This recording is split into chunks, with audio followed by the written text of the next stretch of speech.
Halo, nama saya Prima Nurindasari dari kelas Psikologi 4A dengan NIM 2207016034 yang akan menjelaskan tentang materi Death and Dying, psikologi, gerontologi.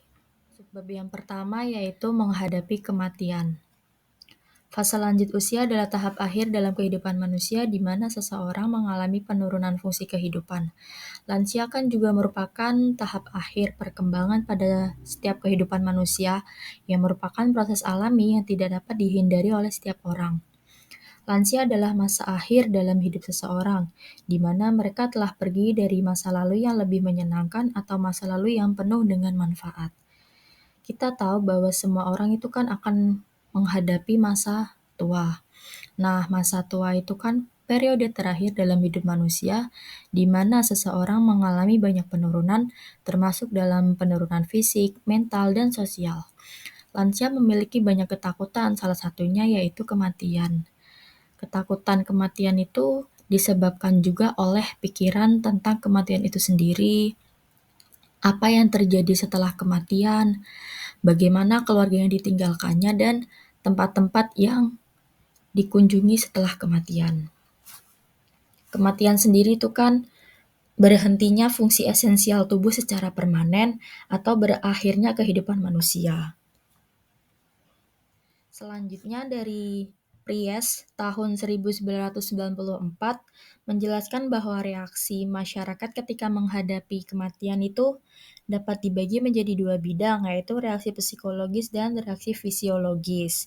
Dari reaksi fisiologis itu meliputi dari reaksi kognitif seperti gangguan tidur dan rasa curiga.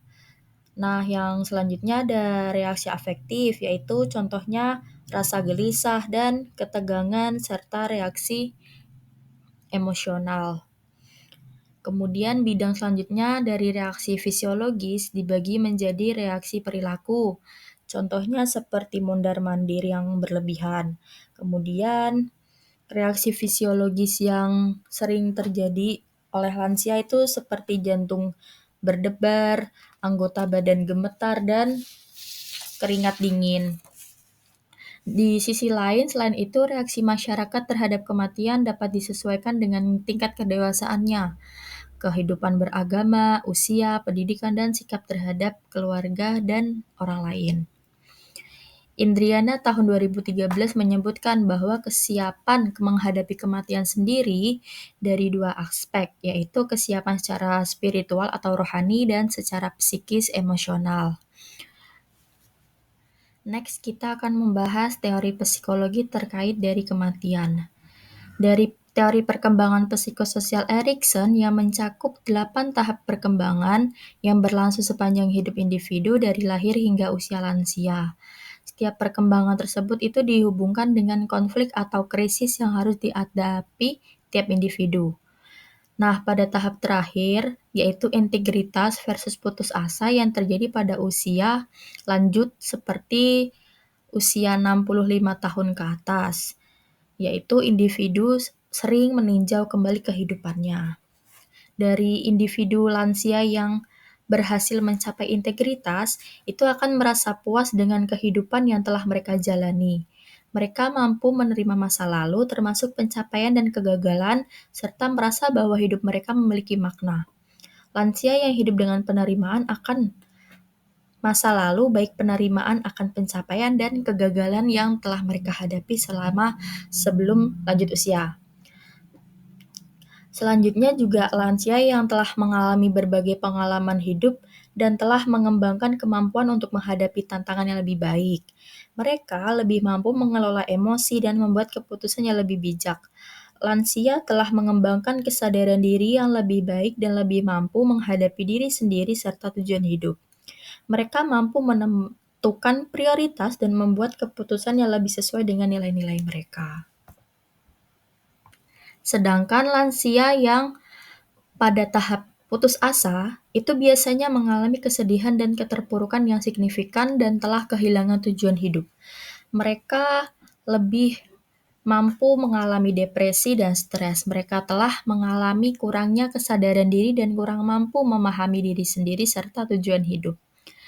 Mereka lebih mampu mengalami keputusan yang tidak bijak dan mengalami kesalahan. Lansia yang kurang keterbukaan serta kurang mampu menerima kritik dan umpan balik itu lebih sering mengalami kesulitan dalam berkomunikasi dengan orang lain. Mereka juga mengalami kurangnya kesadaran spiritual dan kurang mampu memahami makna hidup. Mereka lebih mampu mengalami keputusan yang tidak bijak dan lebih mampu mengalami kesalahan. Nah, dalam hal tersebut, masa lansia yang mencapai perkembangan integritas biasanya ditandai dengan kematangan emosional, kesadaran diri, keterbukaan, kesadaran sosial, dan kesadaran spiritual. Sedangkan masa lansia yang pada tahapnya itu putus asa biasanya ditandai dengan kesedihan, kurangnya kesadaran diri, kurangnya keterbukaan, kurangnya kesadaran sosial, dan kurangnya kesadaran spiritual. Selanjutnya mengenai kecemasan menghadapi kematian pada lansia. Kecemasan menghadapi kematian itu merupakan hal yang umum ya, yang dihadapi oleh lansia, yang merupakan fenomena kompleks mewakili banyak pemikiran dan emosi mengenai ketakutan akan kematian. Kerusakan baik secara fisik dan mental, perasaan kesepian, kesedihan akibat kehilangan diri sendiri, dan kemarahan yang tidak dapat dikontrol. Kecemasan terhadap kematian adalah perasaan takut pada sesuatu yang akan terjadi, khawatir, ketakutan yang dihubungkan dengan kematian atau sekarat proses kematian. Ditambahkan dari Niemeyer dalam buku berjudul Beyond Death and Anxiety, yang menjelaskan bahwa kecemasan dan ketakutan terhadap kematian itu memiliki arti yang hampir sama, yaitu kekhawatiran dan kegelisahan yang ekstrim.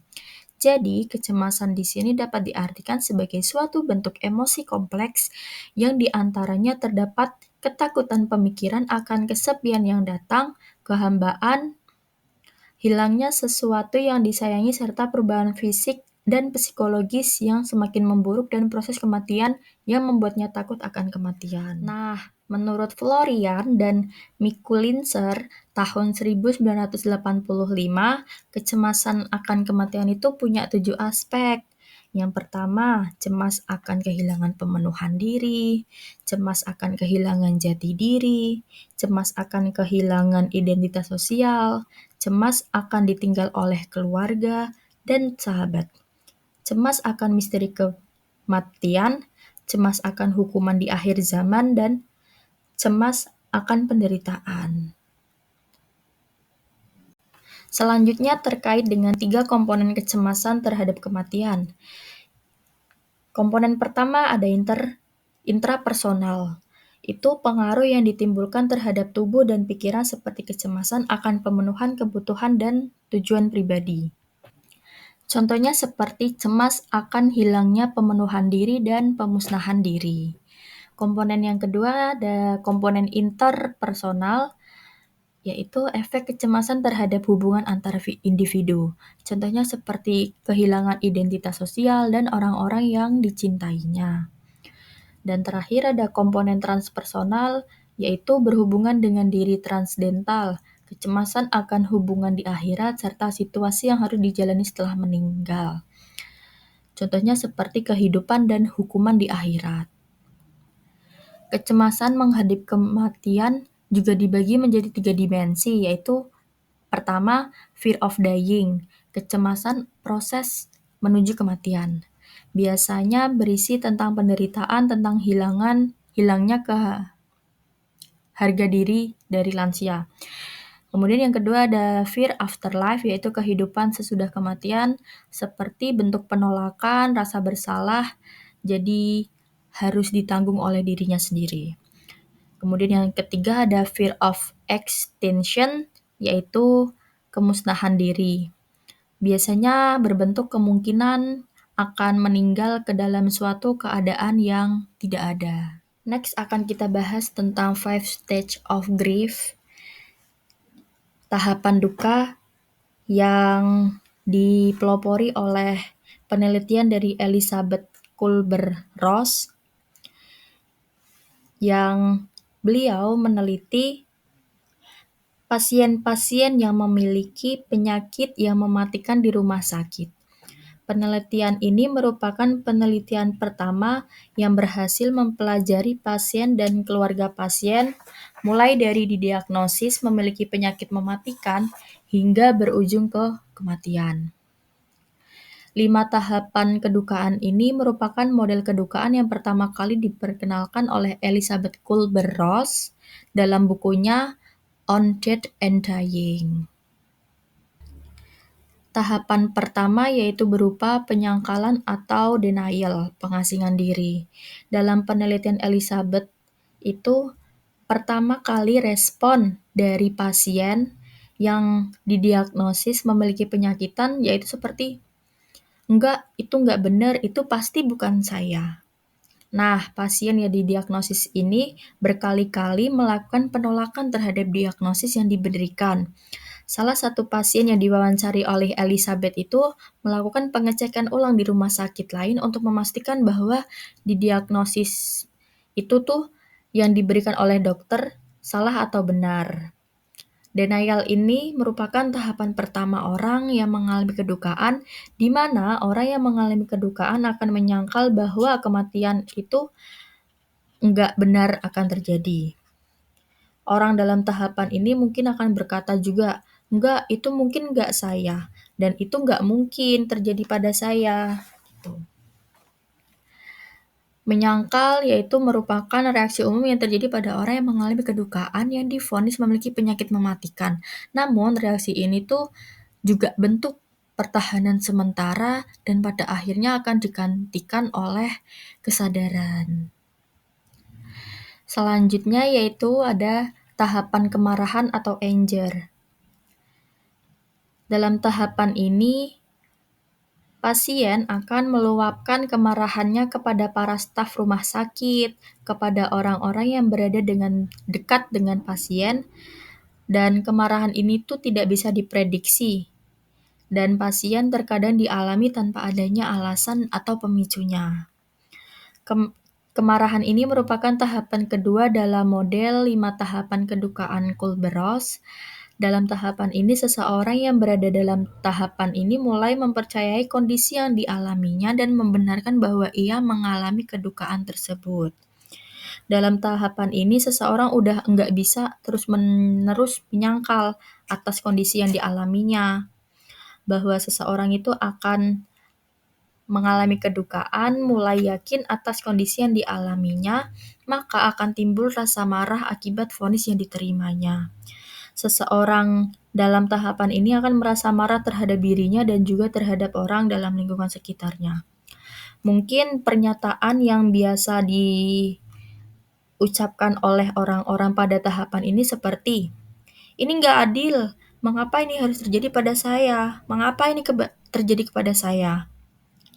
Pada titik ini, seseorang yang mengalami kedukaan itu merasa enggak adil dan mengapa mereka harus mengalaminya. Target kemarahan yang dirasakan seseorang dalam tahapan ini tuh biasanya orang-orang yang di sekitarnya.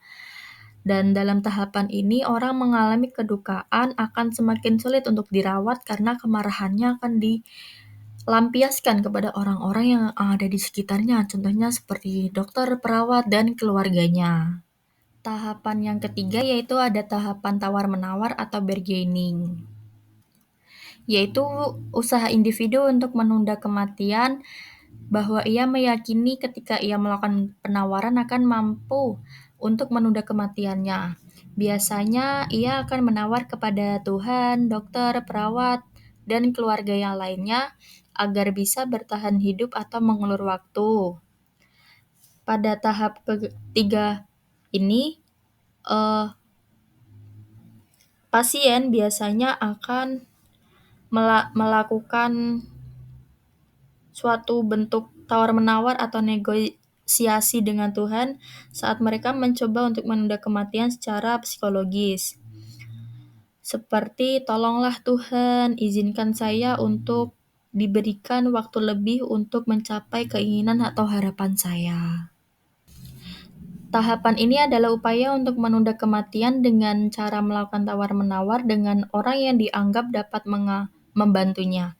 Di dalam tahapan ini, seseorang yang mengalami kedukaan atau seseorang dengan diagnosis memiliki penyakit mematikan menginginkan kesembuhan dan waktu yang lebih lama untuk bisa bertahan hidup. Namun, biasanya tambahan waktu yang diberikan itu tidak akan pernah cukup dan mereka akan terus-menerus melakukan penawaran. Contohnya pada buku Death on Dying milik Elizabeth Kubler sendiri, bahwa ada seorang pasien yang melakukan tawar-menawar agar bisa menyaksikan putranya menikah. Kemudian ia diberikan izin dan keesokan harinya ia akan menawar lagi kepada menyaksikan putra keduanya agar bisa ia melihat putra keduanya menikah lagi. Namun dari beberapa pasien itu tidak seorang pun memenuhi janjinya dan selalu ada tawar-menawar lainnya. Next, tahap keempat yaitu depresi. Nah, dalam tahapan ini tuh pasien udah enggak menghindari penyakitnya lagi dan tidak bisa menyangkal terhadap apa yang sudah didiagnosis oleh dokter. Pasien harus mengikuti perawatan di rumah sakit dan melakukan berbagai macam tindakan yang dilakukan oleh pihak rumah sakit. Ketika melakukan perawatan dan berbagai tindakan, pasien akan semakin lemas, kurus, dan tidak dapat tersenyum lagi. Sikap mati rasa atau tabah serta kemarahan akan segera berganti dengan rasa kehilangan. Perasaan marah, kecewa, sedih, kesal, sakit, ada semuanya dalam di tahapan ini. Tahapan ini merupakan tahapan yang paling berat karena dalam tahapan ini seseorang yang mengalami kedukaan akan merasa depresi yang sangat buruk. Tahapan ini biasanya seseorang yang mengalami kedukaan itu cenderung untuk mendiam diri, menolak untuk dikunjungi, dan menghabiskan waktu untuk menangis atau bersedih. Dalam hal ini dianggap wajar atau normal karena akan melepaskan semua yang dicintainya. Upaya untuk menghibur atau memberikan dukungan terhadap orang yang berada di tahapan ini hanya akan membuat seseorang merenungkan nasibnya sendiri. Contoh ucapan seseorang dalam tahapan ini yaitu kayak, "Gimana ya saya harus menghadapi semua ini?" Seperti itu. Tahapan yang terakhir yaitu penerimaan acceptance. Penerimaan adalah tahapan kelima di mana orang yang mengalami kedukaan mulai mengembangkan rasa damai. Nah, dalam penelitian ini tuh banyak kasus seseorang yang mengalami kedukaan itu menginginkan dibiarkan sendiri untuk menenangkan diri. Dalam tahapan ini, perasaan dan rasa sakit yang dialaminya mungkin hampir sudah tidak dirasakan lagi. Elizabeth menggambarkan bahwa tahapan ini seperti perjuangan akhir dalam kedukaan di mana dinamakan sebagai tahap istirahat sebelum kematian. Penerimaan merupakan tahap terakhir yang dilewati pasien setelah melewati beberapa tahapan yang cukup melelahkan. Dalam buku Elizabeth, penerimaan harus dibedakan dari tahap bahagia. Penerimaan ini merupakan kehambaan perasaan seolah-olah perjuangan telah dilalui. Rasa sakit pun hilang dan datanglah waktu istirahat terakhir sebelum perjalanan panjang. Dalam tahapan ini, keluarga membutuhkan bantuan, pengertian, dan dukungan lebih banyak dibandingkan dari pasien. Sedangkan pasien sendiri lebih merasakan ketenangan, kedamaian, dan penerimaan. Dalam tahapan ini, pasien juga lebih menginginkan kesendirian untuk lebih tenang dan terhindar dari berita-berita yang dapat merusak ketenangannya. Untuk tahapan ini, seseorang yang mengalami kedukaan telah melewati 4 fase tahapan sebelumnya. Contoh kalimat dari tahapan ini yaitu seperti, "Biarkanlah saya begini, saya sudah siap untuk mati." Seperti itu. Sekian penjelasan dari saya. Terima kasih atas perhatiannya dan mohon maaf apabila terdapat salah kata. Terima kasih banyak.